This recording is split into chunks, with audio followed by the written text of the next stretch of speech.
Bak bak bak, aynı Cem Yılmaz'ın reklamlarında oynayan kedi gibi gözleri şaşı oldu, hayvanı rahatlattı. Masaj aleti galiba o. Valla ben de benim kedileri deneyeceğim, bakalım nasıl olacak böyle bir şey. Merak ettim. Abi dünyada ne insanlar var be. Bak bak bak, adam nereden kart atıyor arkadaşlar. Kartların hepsini oralara tam denk getiriyor yani. İzleyin bak, helal olsun be. Hey. Abi sen ne yapıyorsun böyle? Konuşamıyorum yani izlemekten. Bakalım, her seferinde tutturuyor.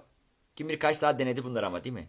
Bak bak. Dürbün de bakıyor abimiz. Aa, ablamız çıktı önde bir şey yaptı. Görüş alanını kapatıyorsun. Çekil oradan be. Hey. Aa, burada mutlu baya. Adam şov gitti arkadaşlar.